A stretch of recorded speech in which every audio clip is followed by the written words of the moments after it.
Well, most people have assumed that the KMT is finished or that they are at least not very competitive. I was trying to make the argument that I think they're down, but they're not out, and they, given the kind of structural conditions of Taiwan's democracy, have a decent chance at roaring back and actually taking the presidency in 2024.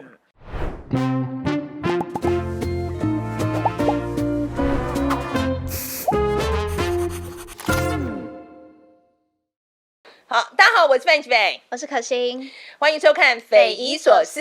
好，那今天这个阿姨想知道我们请到的是一位美国来的学者，史丹佛的学者Kharis Templeman。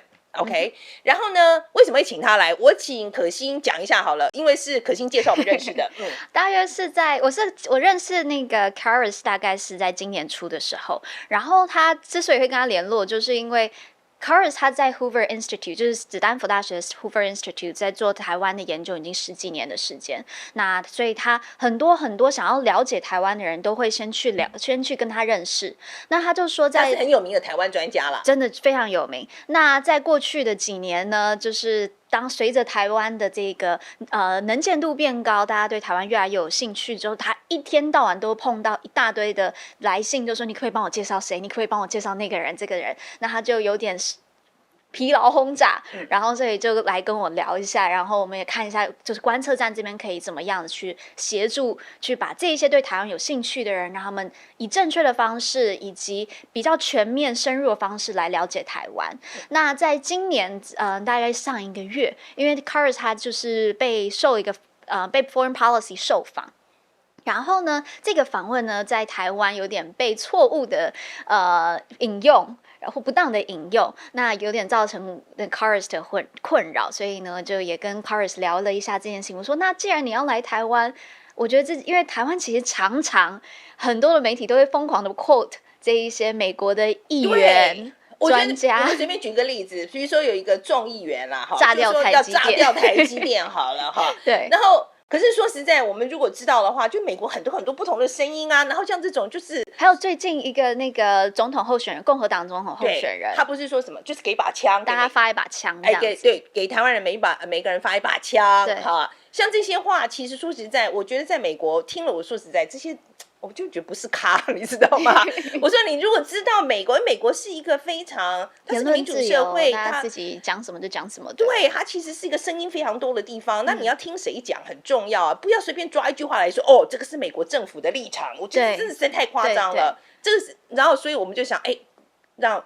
对，那时候我就想说，那就把 Kharis 介绍给范姐，然后在节目上聊一下他这个经验。那当然还有很多台美关系的议题，也想问问他啦。对，我们也会跟他谈谈以美论。然后另外一个很有趣的是，他其实对台湾的政治了解非常多，非常深。对，这是他的专长。OK，所以我们会谈到台湾选举我会谈到他对台湾选举的看法。All right， 好，来我们来看看那个 Kharis Templeman 怎么说。For so many years, we have been trying to get attention for us, but it's very hard.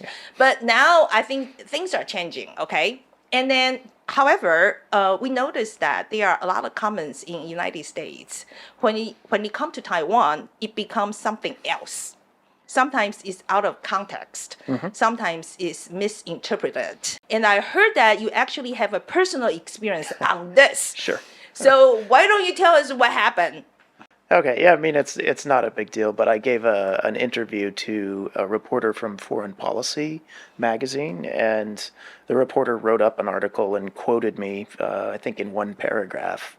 And then I happened to be watching one of these political talk shows in Taiwan a couple days later, and they had taken my picture and part of the quote and implied that I wrote the article and that I was... So you wrote the whole article? That I wrote the whole article, number okay. one. That's false. Okay. And number two, that I represented the position of the U.S. government. I had given a quote about Guo Taiming, Terry Guo, and his...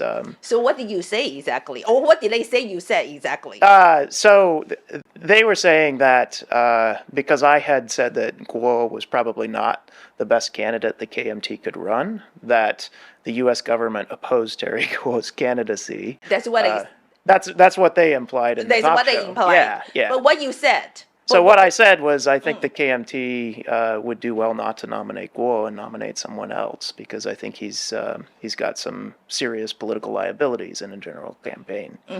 But they use you as to say that this is like American position. Yeah. Right. Okay, so that's completely wrong, right? Yeah, well, and it was amusing at first, but then it was also a little bit disappointing, because I think because they were clearly kind of trying to mislead the audience a little bit to make a broader political point that I don't think was correct. So this is something that happened between Bonnie Glasser and柯文哲. Yeah. I think there's this kind of like controversy happened. Yeah, And well, then, so I heard that you were actually in a meeting with Bonnie that time. Yeah. So tell us what she said. Well, so this was at the Brookings Institution. Bonnie made a comment about she was asked to assess the leading candidates for the presidency, and she noted that侯友宜was not well known in the U.S., but also that in her personal view, Beijing wasn't comfortable with Ho either, and that Kowenja, because of his history of engagement with the mainland as mayor of Taipei, was more of a known quantity. I'm paraphrasing here, but more of a known quantity to Beijing than Ho was. And so there's a level of familiarity there and maybe a level of trust or at least understanding of Ke that Beijing does not have with Ho. And that apparently got interpreted as Bonnie endorsing Ke for the presidency. According to Ke, right? According to, well, I don't know. Okay, all right. According to the Taiwanese media at that Yes. time. Okay, so it become like Bonnie Glasser endorsed Ke Wen-je. Yes. Yeah, but And that's absolutely not true. it's Bonnie, definitely so. But you were there. yeah. That was she definitely did not endorse him. Not at all, no. And in fact, this is kind of a hazard of speaking in public about Taiwan politics. A quote or a fragment of a quote gets taken completely out of context, warped, and turned into something that's a political cudgel or a weapon to be used in the trench fighting of Taiwan politics. So on her, Bonnie Glaser's tweet, she tweeted that she thinks柯文哲is dishonest. So I'm really curious about how this impression to柯文哲is going to affect how Washington, D.C. people think about him. Yeah, well, it doesn't help the image of Ke in Washington, D.C. And this kind of taking words out of context or distortion of what someone says may be par for the course. It may be normal in domestic politics in Taiwan and may not cause a huge problem. But in the trilateral relationship between the United States, the PRC, and Taiwan, words really matter.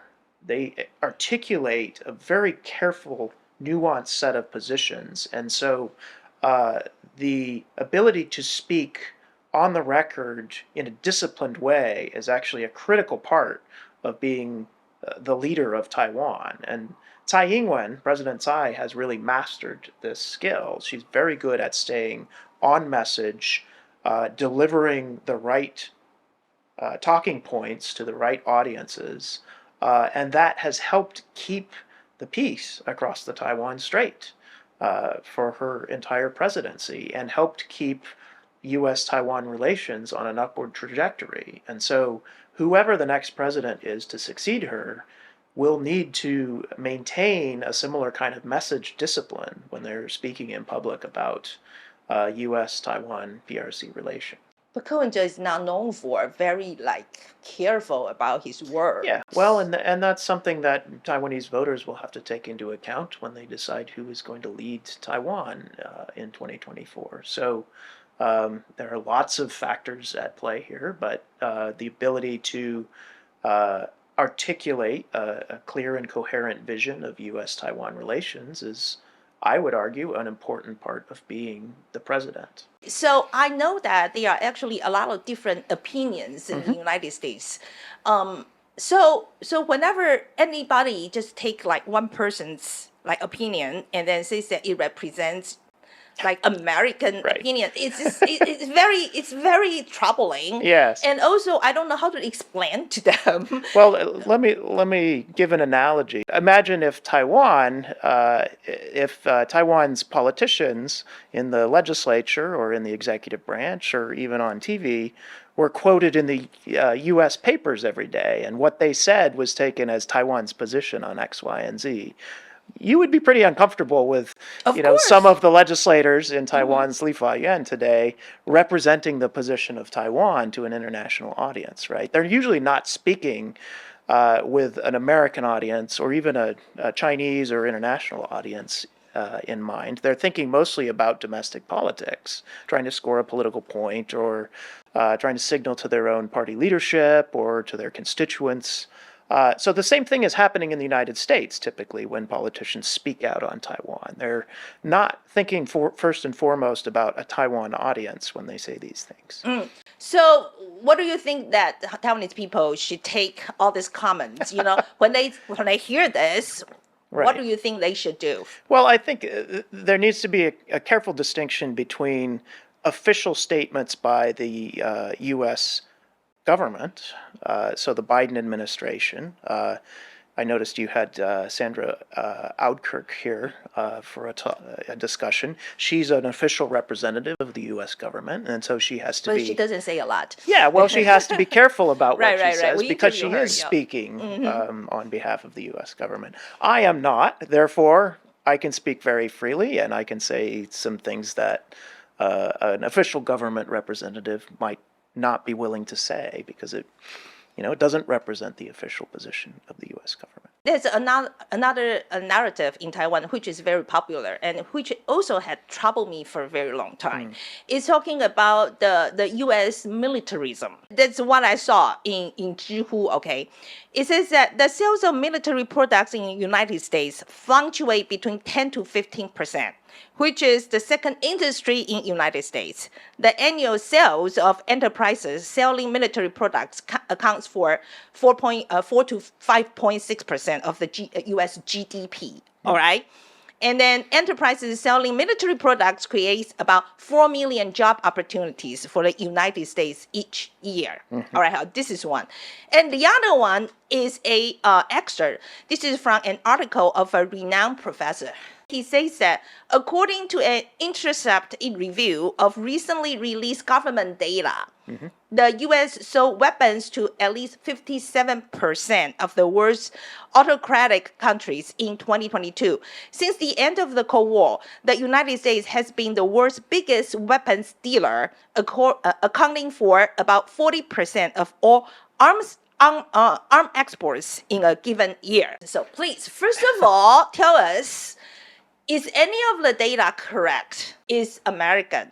Is the United States a militarism country? Is it profiting from Right. making wars? Let me differentiate between the two articles, actually, because the first one, I think, is massively exaggerating the importance of the U.S. defense industry to the U.S. economy.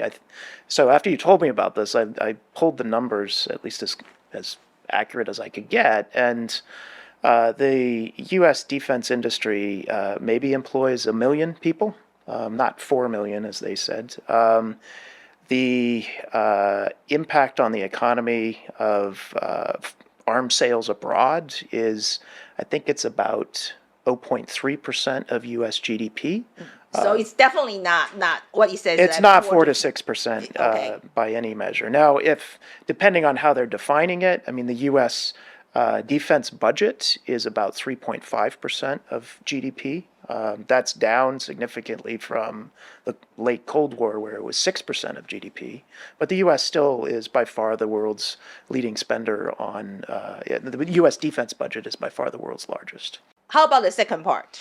So the second part is, I think, on stronger ground. The United States has been the world's leading supplier of arms. That's in part because the U.S. has the world's most advanced military technology. And so any country that wants to modernize their militaries will turn to the United States and the defense industry in the United States to acquire those arms. fighter aircraft is the kind of headline item in a lot of these arms sales. So the U.S. F-16s and F-35s are a popular acquisition among most of our allies and partners. So it is true. So U.S. is the biggest arms sales country in the world. It's true, but does it equal to a militarized country? Well, I don't think so. Many of these militaries are modernizing their armed forces. Relying on U.S. suppliers makes them more reliant on the United States in a way that gives the U.S. leverage over them. And so the U.S. can influence their own foreign policy. And ultimately, I think that makes for a more peaceful world. It provides a kind of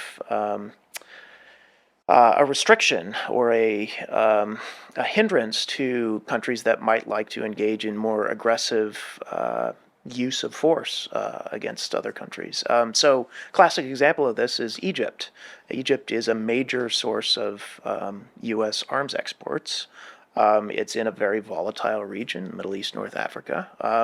But the reason the United States actually provides a lot of military support to Egypt is a consequence of the Camp David Accords in 1979, when Israel and Egypt signed a peace treaty in the U.S. to ensure the peace between those two countries, which, by the way, had gone to war several times in the preceding 2 decades. To ensure that peace held, we agreed to provide aid to Egypt.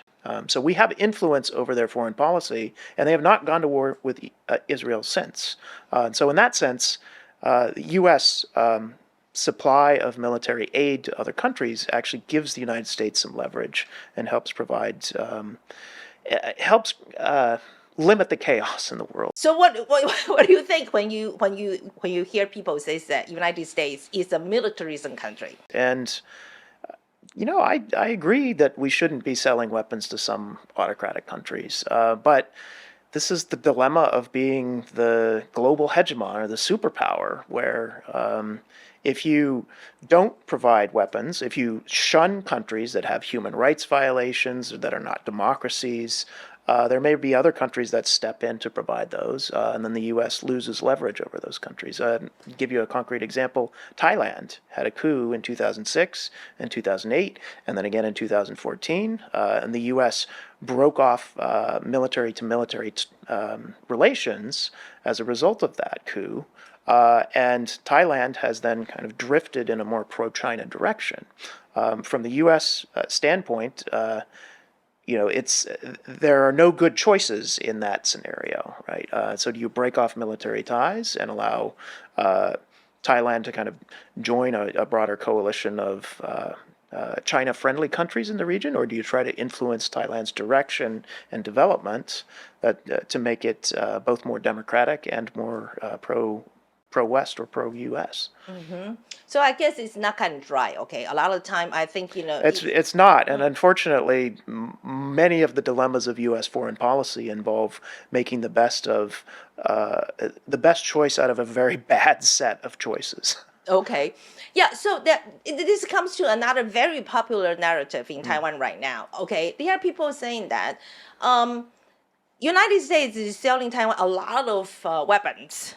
This is like pushing Taiwan to go to war with China. If not pushing Taiwan to go to war with China, is that like forcing China to fire the first shot? Yeah, I think first off, the U.S. isn't forcing Taiwan to buy anything. The U.S. is satisfying requests from the Taiwanese to sell arms to Taiwan, and those requests, more often than not in the past, have been denied by the United States.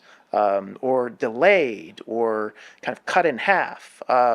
What's changed in recent years is growing alarm at the threat from the PRC to Taiwan, and a greater willingness by both Democratic and Republican administrations to provide the arms that Taiwan actually requests from the United States. Okay, so it's not like United States is forcing Taiwan to buy weapons. Not at all. Right? We're not saying you have to buy this or else. Well, I don't know what we would do. We cut off. I mean, we won't send Nancy Pelosi next year. I don't know what the leverage we have over Taiwan to make them buy our weapons. I think that the United States being the only superpower, Do you think this kind of unique position is coming to an end? Well, a lot of people are arguing that we're in a more multipolar world than we were 30 years ago. I think that's true. Certainly, China is in a much stronger position than in 30 years ago. But I think the U.S. will continue to be the largest economy. There's actually some projections out just in the last couple of weeks that China is probably not going to surpass the United States in terms of the size of the economy in the next 10 years, if not ever. China's facing a big demographic crisis, right? And there's no other country in the world that looks like it's on a trajectory that would bring it even close to the United States over the next few years. So, the U.S. may be in relative, other countries are climbing closer to the U.S., but I don't think any country apart from possibly China is in a position to surpass the United States in terms of economic might. In terms of military might, I think the U.S. has a decades lead over any potential competitor. So, but do you think that the skepticism over the United States spreads far and wide right now? I mean, do you think that what United States government did have something to be blamed for too? Yeah, well. Do you think they also contributed to that? Sure, but I think that the best way to answer this question would be to look at public opinion polls in all of the various countries that we're referring to, and I have seen some public opinion data that looks at the U.S. Images of the U.S. in places like Indonesia or Thailand or Latin America, and then looks at images of China. And the trends for China are actually quite bad. The U.S., I think, was in a rough spot 5 years ago. The election of Donald Trump certainly didn't help our international image. And the rhetoric about America first and the rest of the world eating our lunch and we need to stick up for our own rights and interests didn't help. But I think over the last couple years, and in particular, I think the Biden administration's response to the Russian invasion of Ukraine has certainly helped the U.S. image in Europe. The rest of the world, I'm less sure about, but I would direct our viewership to public opinion data on this. We have to go through United States to get our international support. So if one day we see the United States losing the support from the international community, I will be really, really worried. Yeah. I guess what I would say is the trend is in the other direction right now, pretty dramatically. I mean, I've been studying Taiwan for 20 years, and for a long time it was impossible to get official government leaders, cabinet minister, even lower level officials to visit Taiwan, right? The U.S. would occasionally send someone, but everything else, everybody from any other country, if they visited, had to be very hush-hush about it, and we don't want to offend China. And over the last couple of years, especially, the number of people from holding high government positions in Europe, in Asia, even further afield, coming to Taiwan. I mean, their MOFA in Taiwan is actually quite busy these days in trying to host all of these delegations. Give you an example. When I was here in March, there was a Czech delegation that chartered an entire airline because they had over 150 people coming. And that kind of visit wouldn't have happened 5 years ago, right? And so I think the trend is in a positive direction. There's much more international attention on Taiwan and Taiwan's vulnerability today than there was in, say, 2016. Yeah. Yes, actually it's true. Okay, actually it's true. I'm hoping that this trend will continue. I'd like to talk about the study on Taiwan in United States nowadays. It seems, I think, we definitely had caught more attention than before. That's how you feel, right? Definitely. So yeah. How long have you been in this field? So I've been in my current position at Stanford in some way, shape, or form for about 10 years. Okay, so you have been studying about Taiwan for 10 years already. Well, I first came to Taiwan in 2001, so over 20 years ago now. Okay. Wow. Okay, that's I'm a long old. time. Okay, It was a long time. That's a long time. Yeah. And so, do you see the changes? Do you see that the interest actually pick up? Yes, very dramatically, and I can in a very personal way too. So when I was a graduate student in the mid 2000s, I decided to do my dissertation fieldwork in Taiwan, and my then advisor said, "Why would you study Taiwan?" He was a China scholar, and You should study China. you should study China. China is growing in importance and stature, and Taiwan is yesterday's news. It's going to become less and less important in the U.S.-China relationship. And So why you pick Taiwan? why did I pick that? Well, Yeah, I committed what I thought was career suicide, but I followed my heart instead of my head Okay. because I was really fascinated by Taiwan. Taiwan is just a really amazing case to study if you're in political science, if you're interested in development, in transitions to democracy, multi-party politics, elections. And I was interested in all of that. And so I couldn't study that in the PRC, and I kept getting kind of pulled back to a project on Taiwan. The previous generation of China scholars who came up generally spent some time in Taiwan. Either they did their language training here, they perhaps came here because you couldn't get into the PRC. When younger generations came in and started to replace them, that Taiwan expertise was lost. And so when I look around at my own generation, there are very few people who are American-based or Americans focusing specifically on Taiwan studies. Now the pendulum is swinging back. Taiwan is on the front page of The Economist and the Financial Times and so forth.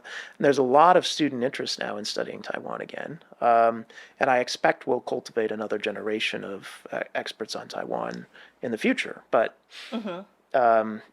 we do have a gap in Taiwan expertise in the United States between the very senior and very junior people. I'm going to go back a little bit. So when do you notice that the tide is coming back to Taiwan? Well, the real critical pivot point, I think, was in 2016, both with the election of Tsai Ing-wen and her more skeptical, China skeptical position. Beijing then responded to Tsai Ing-wen's election by trying to squeeze her administration and cut off all sort of formal communication. So it's a very different cross-strait environment than before 2016. And then second, the election of Donald Trump in the United States really shook up images of the U.S. And shook up our foreign policy quite a bit. And so Taiwan, in the kind of rising U.S.-China confrontation, became a central point of contention. So suddenly it became important to have people paying attention to Taiwan again, because it might be the one issue that drew the U.S. and China into a hot conflict. The official government position on China right now, I think it has been from decoupling become de-risking. What's the differences? Well, in one sense, it's a branding exercise. De-risking sounds a little bit less provocative than decoupling. But in another sense, it does reflect a critical difference, in my view. So decoupling sounds like cutting off all kinds of ties. The whole slew of kind of relationships and exchanges that have built up over the last 40 plus years are gone, right? That's decoupling. The administration wants to emphasize, I think, that that is not their goal, and that in fact they're taking a much more surgical approach towards managing the U.S.-China relationship, where in particularly sensitive areas, the U.S. is determined to limit its exposure to say, supply chain vulnerabilities that go through China. So Tom Friedman, the columnist for the New York Times, and he emphasized a really critical distinction in the U.S.-China trading relationship, and that is between trading what he called shallow goods and deep goods. So shallow goods are things like T-shirts. You don't really care if your T-shirt was made in China as long as it's of high quality. Deep good is something like your telecommunication system. And that you want to buy from a place where you can trust that the people selling it to you do not have some kind of ulterior motive. They're not trying to use that to gain leverage over you.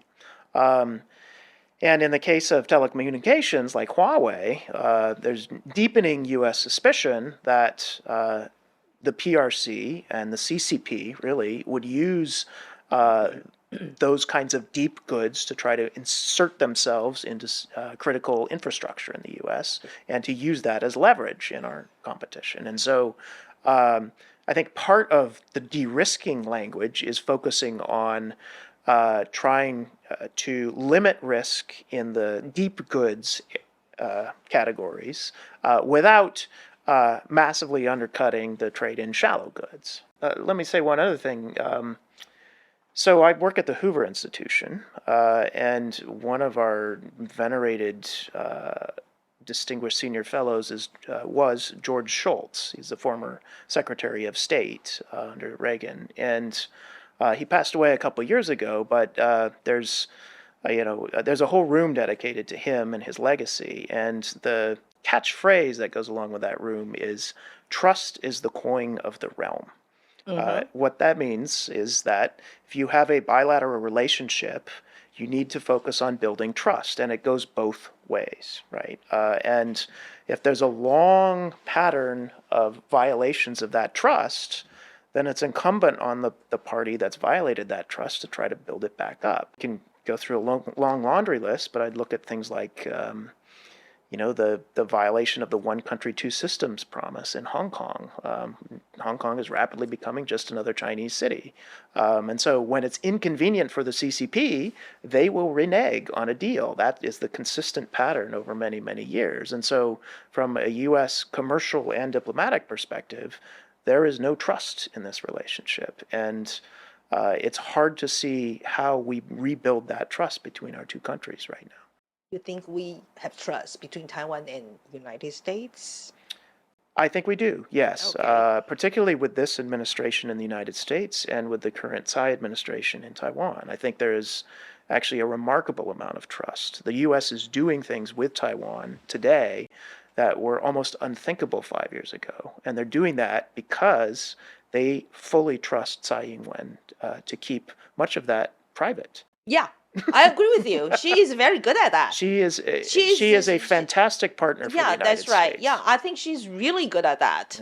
Yeah, I think she is I really think she's the best partner ever that United States had in the past 20 years, I think. Let's talk about Taiwan. Okay. Since 2021, you have considered Hou You-yi as a strong candidate for the KMT in the 2024. So you already saw that back there in 2021. And then, so you also mentioned that the KMT has a chance to win back power in 2024. Okay, so I agree. Yeah. Okay. All right. So do you still think that way? Well, the KMT is the main opposition party. We've had 8 years now of 2 full terms of DPP rule. Taiwan is a pretty stable, institutionalized party system, and typically when people are unhappy or kind of frustrated with the incumbent party, they vote for the alternative, and the alternative today is the KMT. So, but how about柯文哲? Yeah, well, Ke is also a strong candidate. He's certainly going to draw some votes. It's not, but not as strong as Hou. It sounds like it. Well, the difference is Hou is the nominee of the KMT, which actually has a full party apparatus behind him. And there's a lot of partisan identifiers in the electorate who are blue in the Taiwan parlance, right? And so if this election turns into a mobilization of the bases in the green and blue camps, I expect the majority of the blue camp to turn out for Hou. Okay. So, all right. So I like this question. So how about people in Washington, D.C. talking about this Taiwanese election? Yeah. What are they saying about it? Well, Tell me, little bird. I don't want to mischaracterize the view of people in D.C. I can tell you what I've been telling people in Washington, D.C. Let me flip that on its head. All right. Okay. Which is that I think this will be a close race, and the conventional wisdom for several years now has been that the DPP would win this election, that Lai Ching-te, if he is the nominee, and now he is, would be the strong favorite to keep the presidency for the DPP. I've been trying to convince people that he may be the favorite, but he's by no means a shoo-in. This will be a close competitive race. It's a three-way race. There's strong incentives to vote strategically, so voters may have a sincere preference for Lai Ching-te or for侯友宜, but if it looks like one of those other candidates is falling way behind in the polls, they may defect en masse, and so you could get a lot of volatility in the polls over time, and we're already seeing that. In fact, Ke is now up pretty strongly in the polls relative to Ho. I expect actually the defections to go the other way towards the election, back towards Ho. Yeah. Oh, okay. You think it will swing back to Ho? I do, yeah. And so your projection is that at the end it will be Hou Youyi and Lai Ching-te. It will be these two. I think that the race ultimately will be between those two, but I think Ke can potentially play a spoiler role. And let me say a little bit about why I think that. Okay. So Taiwan has had two major parties since the beginning of democratization, the DPP and the KMT. And there have been third parties or third candidates who've regularly emerged to try to challenge those two camps. And they've generally fallen flat. They haven't done well in the end. Song Chu-yu in 2000 is the one case where a third party candidate managed to do better than one of the other two major parties. We haven't had a repeat of that since. So part of what that tells me is that Taiwan actually has a pretty, what I would call an institutionalized party system, one that's has pretty low electoral volatility, does not have a lot of party switching of candidates or politicians, and one that has a lot of partisans in the electorate. So, and I don't think many people realize in Taiwan just how unusual Taiwan's political system is relative to other new democracies. Really? So, I thought everybody's like that.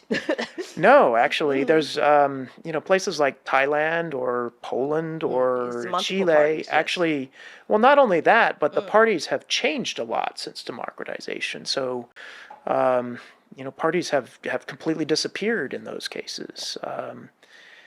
And so Taiwan actually looks like a much older democracy than it is in terms of its party system. And if you buy that argument, then you can predict with a greater degree of confidence how the next election is going to play out. If there's, there are kind of what I'll call some secular patterns to politics in Taiwan that look much more like the United States. We're also a presidential democracy with two major parties, deep partisanship, a pretty polarized electorate. And one thing we know from the United States is that it's really hard for one ruling party to win 3 presidential elections in a row. So from that perspective, and in fact, it's never happened in Taiwan either, right? It never happened. Right? Yeah. And so for the DPP to win in January 2024 would actually be unprecedented here, and it would be unusual in the broader universe of presidential democracies around the world. So that's one reason why I think predicting that Lai Ching-te is going to win easily, I think it's not a good prediction. I think he's facing a lot of headwinds. Part of the reason it's hard for an incumbent party to win so many consecutive elections is that after 8 years, a significant part of the electorate is disillusioned or unhappy with the ruling party because they're to blame for everything that's gone wrong in Taiwan. You've been running the country for 8 years. 是你的错, it's your fault, right? And so I think the DPP is going to have to make a case that they can be an agent of change, even though they are, in fact, the status quo party right now. Do you think they can do that? I mean, so one challenge for Lai Ching-te as the nominee is he has to find ways to distinguish himself from unpopular positions of the Tsai administration. Part of the problem for him is that he was actually Xinzheng Yuanzheng. He was the premier in the Tsai administration for a while. And then this term, he's vice president. And so he's very closely associated with the incumbent party. if everything were going perfectly in Taiwan and things were clearly better than 4 years ago, he would have a strong case to make for his candidacy. But given what public opinion polls show, there's a lot of discontent with low wages, inflation, quality of life issues, and kind of economic opportunities. And Lai is going to have, I think, a hard time making the case to the voters who are unhappy with Tsai that he can solve those problems, even though Tsai didn't. So, but do you think your view is shared by a lot of people in Washington, D.C.? No, I think I'm a bit of an outlier. So most people are saying what? Well, most people have assumed that the KMT is finished, or that they are at least not very competitive. I remember a couple of years ago getting on Twitter and trying to gently correct the impression of a good friend of mine that the KMT had no chance in 2024. And I was trying to make the argument that I think they're down, but they're not out, and they, given the kind of structural conditions of Taiwan's democracy, have a decent chance at roaring back and actually taking the presidency in 2024. Yeah, I have to say I agree with you. Actually, I think you really knows about Taiwan pretty well, especially our political landscape. Yeah, well, it's my core expertise. I'm much more comfortable. It's my favorite thing to talk about is Taiwan domestic politics. So we Taiwanese people are very sensitive about foreign powers meddling in our election. Election is our pride. This is our democratic achievement. For the Chinese government, they don't care about their optics. They just do whatever they want. But American government cannot do that. Right. All they right. Shouldn't. And shouldn't. So what do you think they should do to project at least we respect this democratic Right. institution? Well, I think they should be doing what they are doing now. So Laura Rosenberger, for instance, the chairwoman of AIT, has said repeatedly that the United States respects the democratic process in Taiwan and looks forward to working with whichever candidate wins the next election. I'll say I'm not a spokesperson for the U.S. government, so I'll say, from putting my analytical hat on, the United States has worked well with KMT administrations in the past. They've also worked well with this current DPP administration, and so there's a certain level of comfort with either of the two major political parties in Taiwan. And so the U.S. interests here are in seeing, I think, fundamentally a fair, free, democratic process play out, and that the winner be acknowledged by everyone as the legitimate leader of Taiwan. And that's the compelling interest, much more so than who wins. Well, I think fundamentally the U.S. wants a liberal democratic system in Taiwan to persist. I think that's a compelling U.S. interest here. And trying to tip the scales in one direction or another to meddle in Taiwanese domestic politics undercuts that broader goal. And so I think there's a compelling rationale for the U.S. government to take a position of neutrality and to voice. And let me say more generally about the three major candidates who are running in this election. The U.S. government has a compelling interest in meeting with those candidates and trying to understand their views and to try to express the U.S. government's own interest in Taiwan. I think it's actually quite important, given the limited diplomatic contact our two sides can have after a candidate is elected and inaugurated as president, that those candidates actually visit the United States and talk to a broad array of people. And so I know that process is already underway. Ko Wen-je has already been to the United States and talked to, a lot of people. He spent, I think, a week in D.C. That was an important visit, and I think it gave interlocutors in the U.S. a much better understanding of his own views. Mm-hmm. Ho Yo-yi is not well known in the U.S. at all. Oh, really? Almost.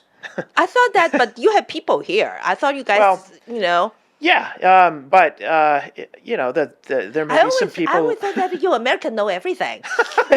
Seriously, Well, I would think that you guys know everything. Well, this is just a formality. The American government is a huge, sprawling organization, and so there may be a few people who know a lot of details about Mayor Ho and his views, but I don't think that information has been disseminated widely. And more relevant is that Mayor Ho hasn't had a high international profile. That's and, true. That's true. If he Yeah. wants to be the next president of Taiwan, he needs to be able to develop relationships with decision makers in the U.S. and be able to articulate his own vision for U.S.-Taiwan relations and cross-strait relations in a way that he hasn't done yet. VP Lai, because he's been premier and now VP, has had more opportunities to do that. So he's more of a known quantity in Washington, D.C. than Mayor Ho is. I have to say I'm a bit surprised about that. His impression in Taiwan, he is not known for handling international affairs. Yeah, well, so the last 3 or 4 years have really helped him a lot in raising his profile internationally because he's been premier and then vice president. In that role, he's transited through the United States in the past. He may well again in the next year. And that's given him opportunities to speak with people both privately and publicly in the U.S. So you do think that helps? That I 过 think- 境那个过境外交 Yeah, 你 yeah. 觉得很有用？很有用. Yeah, I think it's really quite important because of the lack of formal diplomatic relations. These transit visits are actually quite important to develop that kind of personal connection. And I'll be honest, what people say behind closed doors in private settings actually also helps a lot to shape people's impressions. And so, Tsai Ing-wen, before she became president, actually made 2 trips, one in 2011 and another in 2015 to the United States. And the 2015 visit went a lot better in terms of shaping American views of what her presidency would be like if she were elected. And she, I think, learned from some of the problems of the 2011 visits, what to say, not to say, how to revise her policy towards Beijing and towards the United States. That, I'll say on a personal note, we hosted her delegation at Stanford shortly after she came from D.C. in 2015.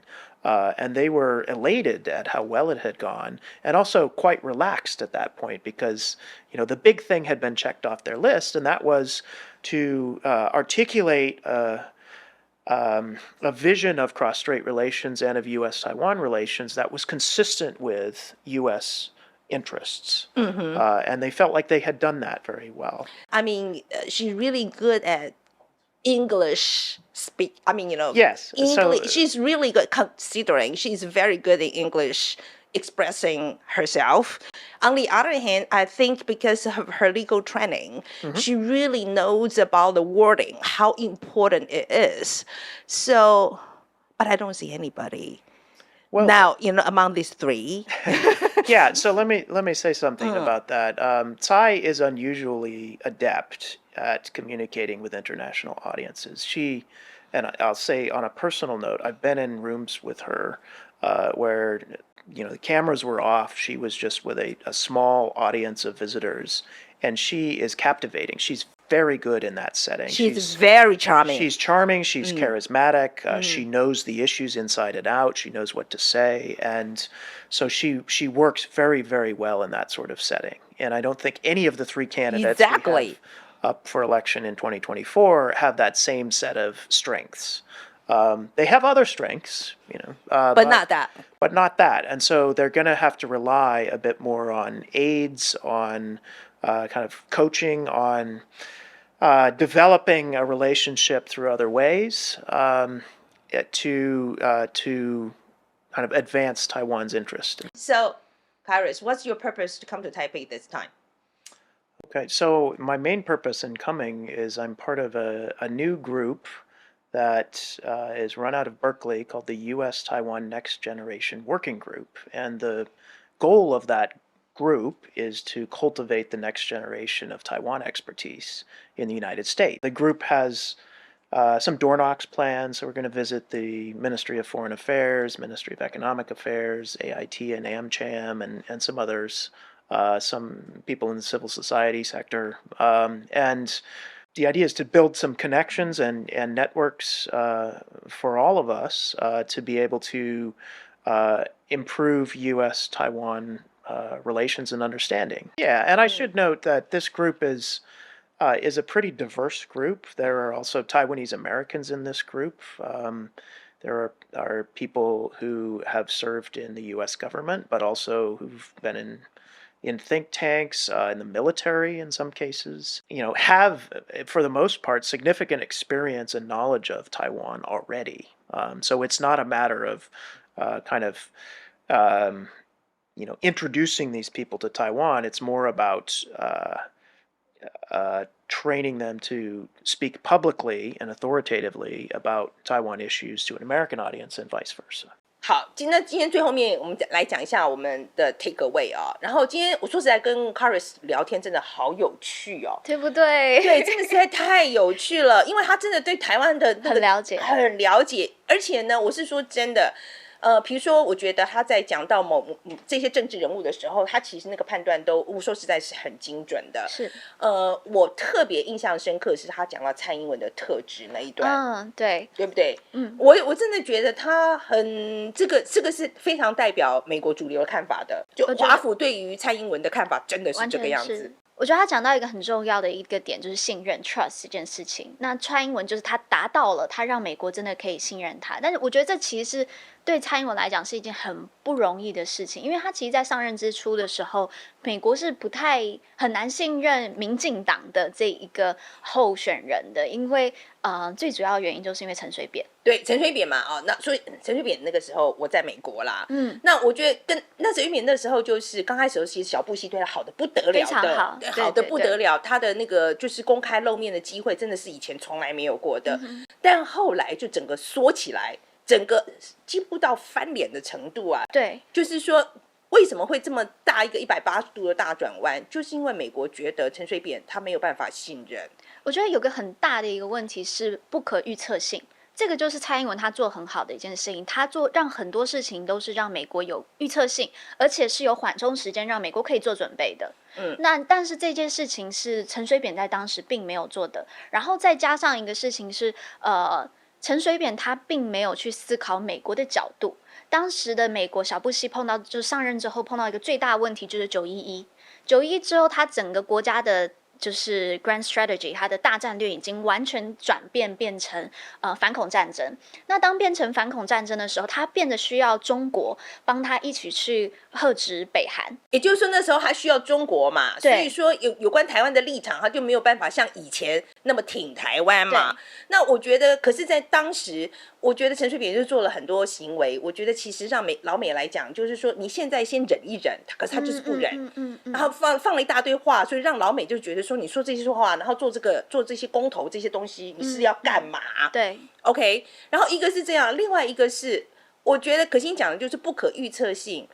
这个事情非常的严重，对，所以说你一定要，我觉得老美不会说你不可以做这件事情，你必须要让他知道我现在要做这个事了，OK， 所以要让他有充分的时间做准备。我一再要讲，他不是要他的 permission， 他不是这个，他不是这个意思，但是你要让我有充分的时间来做准备。那我觉得在那个时候的确是做得不大好，对于我们下一个总统。OK， 我说实在，对下一个总统能不能够达到这个境界，其实真的非常困难。因为 Kharis 刚刚也在讲，他是那个蔡英文的这个表现几乎是独一无二的。对啊。OK， 然后所以说我们接下来的这个候选人能不能有这个特质，其实非常的重要。我觉得像我们都看到，不管是赖或是侯，可能柯接下来也大家都会去美国去走一趟。我觉得这一趟是观众朋友可能要非常关注的3趟旅程，就他们在这一些拜会或者是这个行程上面，他们做了哪些事情？那他们怎么去跟美国的官员互动？美国的官员又如何去回应？我觉得这些事情是可以，因为我觉得台湾选出来的总统不是只要处理内政而已。尤其台湾，我们选出来的总统是台湾最大的外交官。那我觉得他们这一次的外访会是非常非常关键的一个是我觉得我们选民需要非常注意的一趟旅程。我说实在，以前我都会觉得，其实老美在美国、在台湾的时候，都把这些候选人都摸清楚了。到美国去，说实在，就是大家见见面，关系拉近一点这样子。可是今天 Kharis 这个访问，其实我觉得他就是告诉我说，其实不止的，真的不止。因为其实你在面对面讲话的时候，其实大家对于彼此的真正的想法会有更多的了解，那这个对于将来要发展信任这个东西是非常重要的。但他刚才有说啊，他说侯目前美国还对他不太了解。我觉得这个希望今天的访问是国民党方的也可以看到。对，我觉得 Kharis 这个是在提醒啊，就是说什么事情是不是该做了？OK， 然后我觉得这个是我觉得 again 我们也要再讲啊 ，Kharis 这个是一个美国学者的看法，他不是代表美国政府的立场，他一再强调这件事情。我也希望大家在看的时候不要以为这是美国政府的立场，这是他以一个学者，他研究台湾10几20年他的观察，好吗？好，那今天欢迎大家来留言，告诉我们你对于今天访谈有什么想法。那如果喜欢我们的节目的话，欢迎按赞、订阅、分享、抖内。谢谢大家，谢谢，拜拜。